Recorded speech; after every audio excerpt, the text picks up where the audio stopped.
பேராசிரியர் ஆ. கருணானந்தம், மேனாள் துறை தலைவர், வரலாற்றுத்துறை, விவேகானந்தா கல்லூரி அவர்கள் இப்போது நம்முடன் உரையாற்ற வருகிறார். ஐயா அவர்களை வருக வருக என்று வரவேற்கிறோம். ராமராஜ்யத்தில் ஒரு தேசியம் ஆரம்பிக்குது. ஆகவே இன்னைக்கு அது இந்திய தேசியம் கிடையாது, பாரத தேசியம் கிடையாது, ராம தேசியம். இந்த ராம தேசியம் எப்ப முடியும்னா காந்திமா இருக்கிறவங்கள சுட்டுக் கொள்ளும்போது அது முடியும். நீங்க உங்க மனசு வேற இன்னும் அடிஷனலா ஒண்ணு வர்றதை ஏற்கிற நிலைமை இருக்குமான்னு எனக்கு தெரியல. கருத்து செறிவுள்ளவர்கள் காலையில் பேசிவிட்டார்கள். இப்போ சிவகுமார் பேசியிருக்காரு. ஒரு சிக்கல் என்னன்னா, ஓய்வு பெறியாத ஓய்வூதியர்களை உள்ளே விட்டால்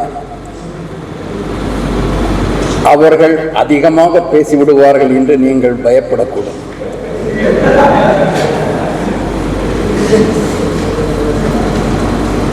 ஆகவே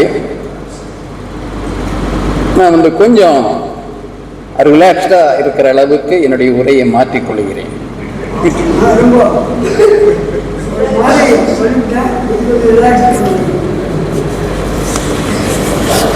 இப்போ தேசிய கல்விக் கொள்கையின் எதிரொலியாக நம்ம இதை பண்ணிட்டு இருக்கோம்.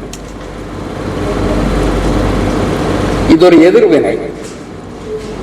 முதல் வினையை நம்ம கிட்ட இல்லை, அதனால வந்த வினைகள் தான் இத்தனை வினைகளும்.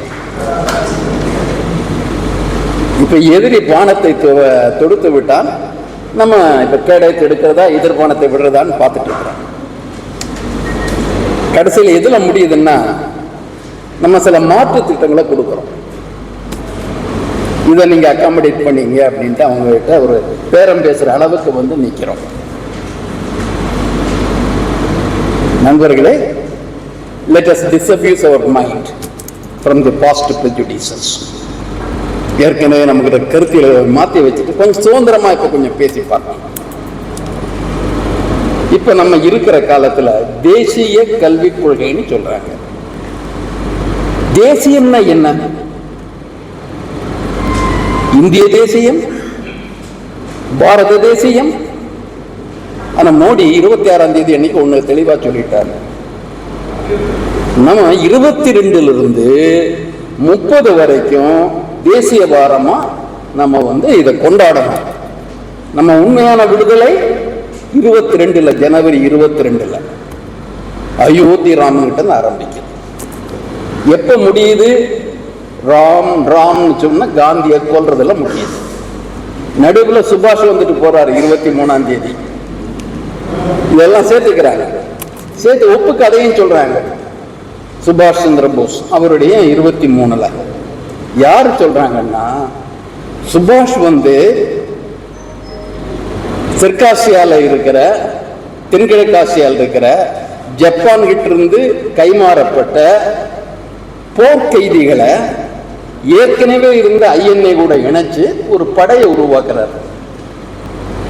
அந்த படையை வச்சுட்டு அவர் ஒரு ஸ்ட்ராட்டஜி போடுறாரு. எதிரியின் எதிரி நமக்கு நண்பன் அப்படின்னு ஸ்ட்ராட்டஜி போட்டு அவர் பர்மா வழியா இந்தியாவுக்கு படையெடுத்து வர்றாரு.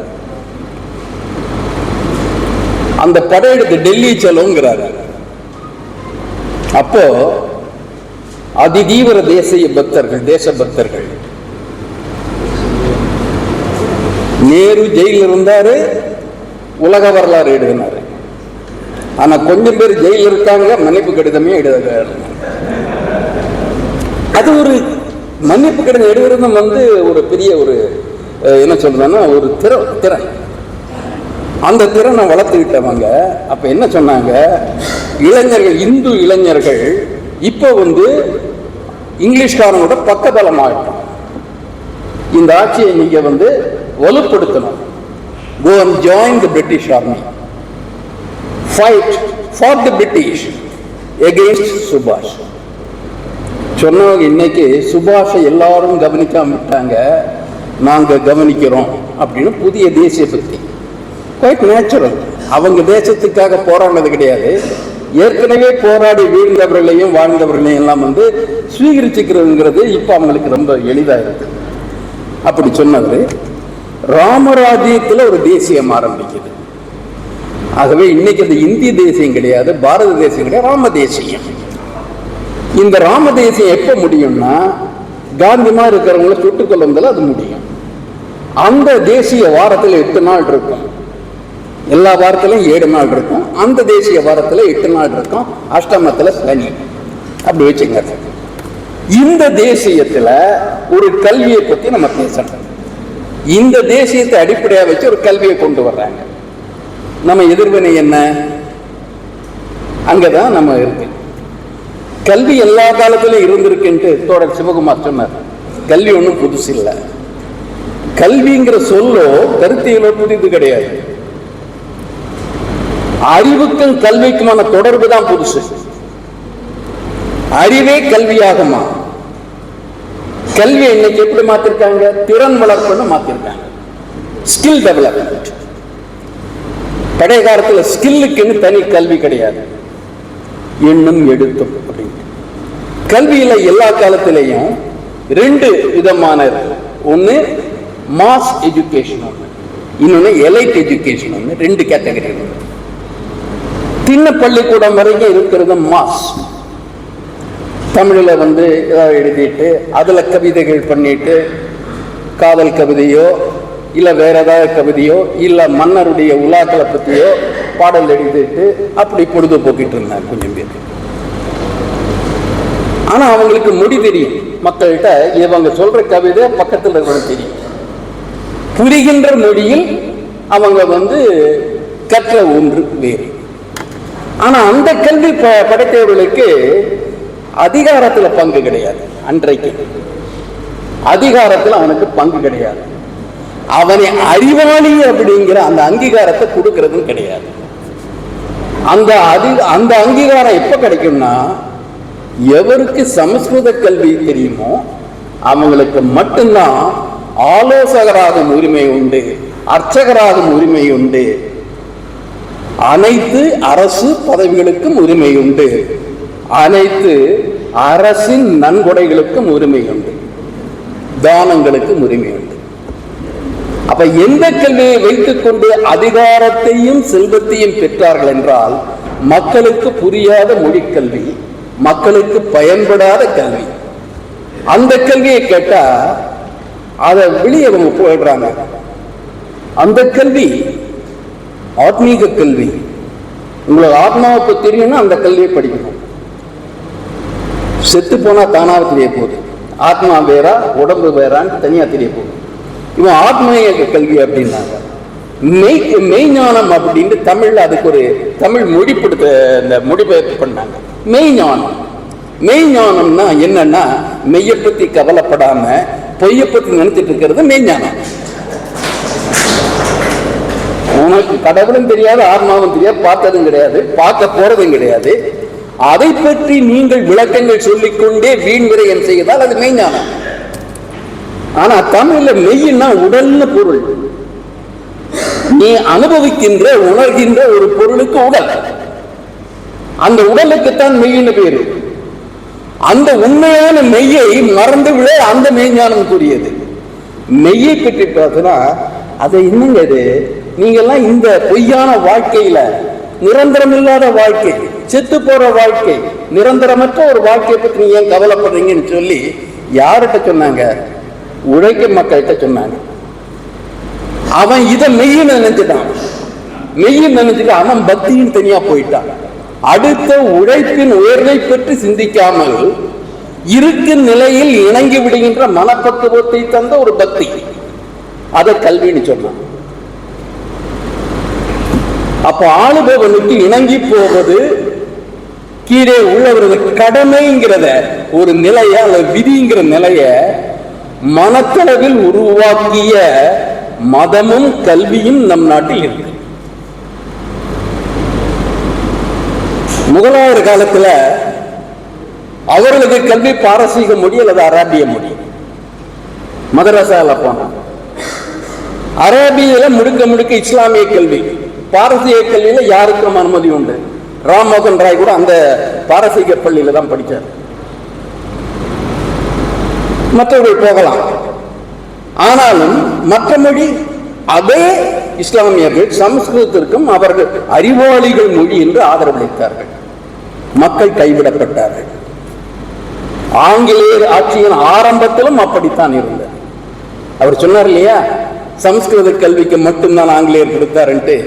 1818 வரைக்கும் அப்படிதான் இருந்தது. அதை மாறியது 1835. ஆங்கிலேயர் முதலில் ஆரம்பித்த கல்லூரி முகமடன் காலேஜ். அங்க அரபிய பாரசீக மொழி. இரண்டாவது 10 ஆண்டுகள் கழித்து துவக்கிய கல்லூரி சான்ஸ்கிரிட் காலேஜ். கல்கத்தால சான்ஸ்கிரிட் காலேஜ். பின்னால காசியில் ஒண்ணு வருது. அந்த சான்ஸ்கிரிட் காலேஜில் நுழையணும்னா சான்ஸ்கிரிட் யாரு கத்துக் கொடுப்பா? நம்ம ஆளு கத்துக் கொடுப்பான். அவன் தான் அதுல அட்மிஷன் ரூல்ஸ் எல்லாம் அவன் சரி பண்றான், ரெகுலேஷன்ஸ் எல்லாம் அவன் பண்றான். அவன் அதுல சொல்றான், இங்க வரணும்னா நீ உபநயனம் பண்ணியிருக்கணும். பிறப்பின் அடிப்படையில் அந்த சமஸ்கிருத கல்லூரி நுழைவு. இலவச கல்வி எல்லாம் கொடுத்து அந்த சமஸ்கிருத கல்லூரி பார்த்தாங்க. ஆனால் ஆளுகின்றவன் ஆங்கிலேயன். அதனால இவன் என்ன பண்ணா, ஆங்கிலம் கத்துக்கிட்டா இன்னைக்கு நான் சூப்பரண்டா இருக்கேன், ஆங்கிலம் படிச்சுட்டா எனக்கு மேல ஒரு மேனேஜர் பதவிக்கு போக வாய்ப்பு இருக்கு அப்படின்னு பெட்டிஷன் எழுதினாங்க. யாருக்கு? ஆங்கிலேயருக்கு. தேசபக்த திலகங்கள் என்ன எழுதினாங்க பெட்டிஷன்ல? ஐயா, நீங்க சமஸ்கிருத கல்லூரி ஆரம்பிச்சீங்க, நாங்க இருக்கோம், ஆனா எங்க எதிர்காலத்தை பத்தி நீங்க கொஞ்சம் யோசனை பண்ணணும் இல்லையா? அதனால இந்த ரெகுலர் டைம் போக மீத டைம்ல எங்களுக்கு தனியா ஸ்பெஷல் கிளாஸ், கோச்சிங் கிளாஸ் ஆங்கிலத்தில் கொடுங்க. இதை சுட்டி காட்டியவர் மெக்காலே. அரசாங்க பணத்தை வச்சுட்டு வேத பாடங்கள் எல்லாம் வச்சு லைப்ரரி முழுக்க நிறைஞ்சிட்டாங்க. வாங்குறதுக்கு ஆள் இல்லை. ஏன்னா இவன் பணம் வாங்கித்தான் படைக்கும், கொடுத்து படைக்கம் இல்லை. பணம் கொடுத்து புத்தகத்தை வாங்க மாட்டான். அப்படி இருக்கு. மெக்காலே சுட்டி காட்டுறாரு, இத்தனை பணத்தை பண்ணிட்டு இவ்வளவு புத்தகங்களை வச்சிருக்கீங்களே, ஒரு புத்தகமாவது வாங்குறாங்களா? வாங்கல. ஆனா எனக்கு இங்கிலீஷ் கற்றுக் கொடுங்கன்னு அவன் அப்ளை பண்றான். இதை அடிப்படையா வச்சுட்டு தான் சமஸ்கிருத கல்வி பாடசாலாக்கள் தொடரும் வரை இங்கே மக்கள் கல்வி, பொது கல்வி இருக்காதுங்கிற முடிவுக்கு வர்றாங்க. பொது கல்வி எங்க ஆரம்பிக்குது? மெக்காலையிலிருந்து ஆரம்பிக்குது. அதற்கு முன்னால பொது கல்வி கிடையாது. திண்ணைப்பள்ளி கூட எண்ணும் எடுத்தோட முடிஞ்சிருது. அதுக்கு மேல சமஸ்கிருதம் தெரிஞ்சிருந்தா, கத்துக்கிட்டா அரசனுக்கு நீ ஆலோசகனா மாறலாம், உயர் பதவிகள்ல போலாம்.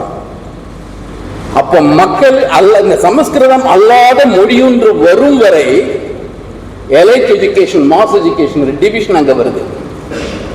1835 மார்ச் 7ஆம் நாள் அன்று கொடுத்த அறிக்கையில தான் அந்த மாறும்.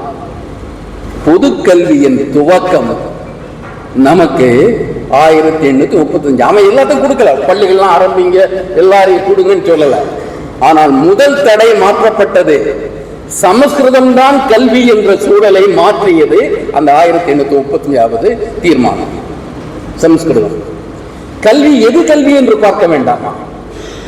மொழியை வைத்துக் கொண்டு கல்வியை நீங்கள் உறுதி செய்ய முடியுமா?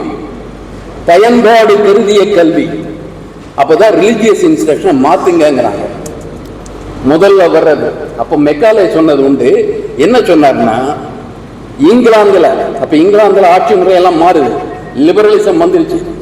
அப்ப மெக்காலே எழுதுறார், அவருடைய குறிப்புகளை 36 பகுதிகள் கொண்ட குறிப்புல அது வருது.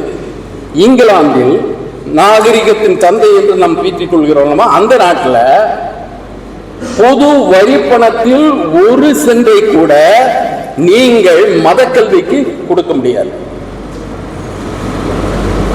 வரிப்பணம் மக்கள் கல்விக்கு மட்டும்தான் பயன்படுத்த, மத கல்வி கூடாதுங்கிறது இங்கிலாந்துல மரபா வந்துடுச்சு. அந்த ஆங்கிலேயர் இங்கே ஆளுகின்ற பொழுது கல்விக்காக ஒதுக்கப்படுகின்ற தொகை என்பது மதரசாவுக்கும் பாடசாலாவுக்கும் மட்டும் ஏன் போகுது? அந்த கேள்வியை கேட்டவர் மெக்காலே. அந்த கேட்டதன் விளைவாக இங்கே இருந்தவர்களுடைய உச்சகட்டத்தில், நம்ம எல்லாம் அங்க இல்ல, நம்ம மூதாதையர்லாம் அந்த பக்கத்தில் நெருங்க முடியாது. அப்ப இருந்தவங்களுக்குள்ள வாத பிரதிவாதங்கள். தேசிய கல்வியை ஒடுக்கிவிட்டார்கள், சமஸ்கிருத கல்வி புறக்கணிக்கப்பட்டு விட்டது, ஆங்கிலேயன் அவனது மொழியை வைத்துக் கொண்டு ஆள வந்து விட்டான். ஆங்கிலம் வராதுன்னா நாம ஆண்டிட்டு இருந்தோம். நம்மை யார் ஆண்டார்கள், உண்மையான அதிகாரம் யாரிடம் இருந்தது, அந்த நிலைமையை மாற்றிய ஒரு நிலைமையா அந்த மெக்கானிக்கல் திட்டம். அதுல ஸ்கீம் கிடையாது, இத்தனை பள்ளிகளை ஆரம்பிக்கணும், இத்தனை கல்லூரிகளை ஆரம்பிக்கணும் கிடையாது. ஆனால் ஒரு கொள்கை முடிவு எடுக்கப்பட்டது. அப்போ கூட இந்த மெக்காலே சொன்னார், கல்விக்கான பொது மொழி என்று வருகின்ற பொழுது பள்ளி கல்வியில் தாய்மொழிதான் இருக்க வேண்டும். உயர்கல்வியில் உரிய பாட புத்தகங்கள் இல்லாத காரணத்தால் அந்த வட்டார மொழிகள் வளர்ச்சி அடையும் வரையில் ஆங்கிலம் பொது மொழியாகும். அதை அவர் கொடுத்தது. என்றென்றைக்கு சூரிய சந்திர உள்ளாவது ஆங்கிலம் சொல்லல, இது வந்தது. இதன் அடிப்படையில் தான் வித்யாசாகர், சமூக சீர்திருத்த செம்மல் வித்யாசாகர் சொன்னார், டீசான்ஸ்கிரிட்டைஸ் பெங்காலி லாங்குவேஜ். வங்க மொழியை சமஸ்கிருதத்திலிருந்து கலப்பிலிருந்து மீட்க வேண்டும். அதுல சயின்ஸ் புக் வரணும், மேத்தமெட்டிக்ஸ் வரணும் அப்படின்ட்டு நவீன பாடங்களை அந்த வட்டார மொழிகளில் கொண்டு வருகின்ற முதல் முனைப்பை வித்யாசாகர் எடுத்தார்.